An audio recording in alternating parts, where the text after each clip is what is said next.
Ya, kita mulai dengan informasi yang pertama seputar pemilu 2024 di mana pemilihan legislatif telah memasuki pertengahan fase hitung suara sementara dari real count dengan daerah pemilihan atau dapil neraka sebagai arena pertarungan sengit para calon legislatif caleg di 5 dapil. Kelima dapil tersebut diantaranya adalah Jakarta 2, Jakarta 3, Jawa Timur 1, Jawa Barat 1, dan Jawa Barat 5. Dapil ini menjadi panggung bagi sejumlah nama tokoh papan atas, mulai dari politikus kenamaan hingga artis atau musisi. Salah satu contohnya yaitu Dapil Neraka Jakarta 2. Caleg harus bersaing dengan sejumlah nama top, termasuk petinggi PKS Hidayat Nur Wahid, serta artis ternama Uya Kuya dari PAN berada di posisi kedua hingga data pukul 00 pada hari ini. Tak kalah menarik, Wamen Parekraf Angela Tanusudibyo juga harus merasakan kerasnya persaingan di Dapil Jawa Timur 1. Meskipun memiliki jabatan tinggi, Angela harus menerima kenyataan berada di bawah musisi terkenal Ahmad Dhani. Meski demikian, perlu dicatat bahwa data tersebut masih bersifat sementara dan bisa berubah seiring dengan penghitungan suara yang terus berlangsung.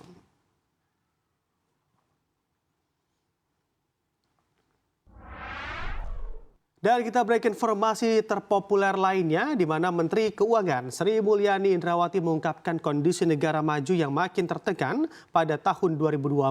Salah satunya Jepang yang baru saja mengumumkan status resesi. Hal ini disampaikan Sri Mulyani usai pertemuan tahunan industri jasa keuangan 2024 pada Selasa kemarin. Menteri Keuangan mengatakan tahun ini beberapa lembaga menyampaikan bahwa kinerja dari perekonomian negara-negara maju akan cukup tertekan karena kenaikan suku bunga di berbagai negara itu cukup tinggi dalam waktu yang sangat singkat. Ekonomi Jepang terkontraksi 0,4% pada kuartal 4 2023. Inggris, Jerman, dan juga Amerika Serikat juga masih dalam kondisi yang buruk. Sementara itu, suku bunga acuan masih cukup tinggi dan diperkirakan bertahan dalam waktu yang lama. Hal ini akan menekan perekonomian negara tersebut. Di sisi lain, ada faktor perang di berbagai wilayah yang belum selesai sehingga mempengaruhi perekonomian global.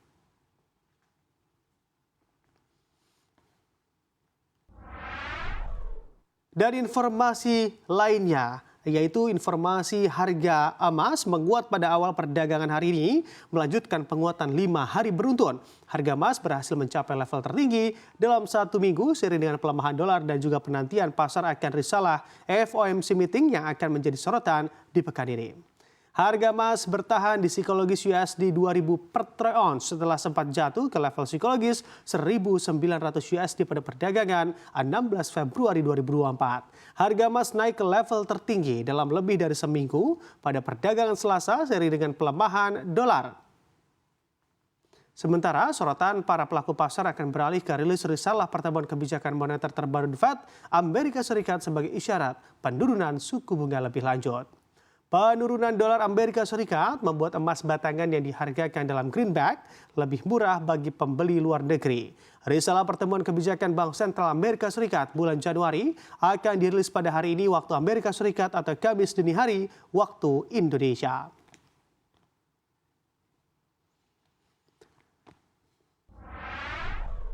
Dan kita beralih ke konflik atau informasi terkait geopolitik. Di sini memang terlihat Israel makin menggila di Gaza di saat pemungutan suara dilakukan PBB untuk meminta gencatan senjata yang kemudian diveto Amerika Serikat pada Selasa malam waktu setempat. Negeri Zionis itu menyerang habis-habisan lewat udara. Dilaporkan sebanyak 103 orang tewas dalam 24 jam terakhir akibat serangan Israel. PBB sendiri telah memberi peringatan atas situasi mengerikan tersebut, seraya menyebut musibah lainnya seperti kekurangan pangan yang menyebabkan ledakan kematian anak-anak. Bukan hanya serangan udara, Israel juga disebut mengirimkan tembakan tank ke Gaza dan para saksi mata mengatakan lingkungan Zaytun di selatan kota Gaza juga menjadi sasaran pemboman besar-besaran. Sebelumnya, Israel telah mengancam Rafah. Wilayah perbatasan Mesir itu kini menjadi tembok terakhir pengungsi Gaza menghindari serangan Israel.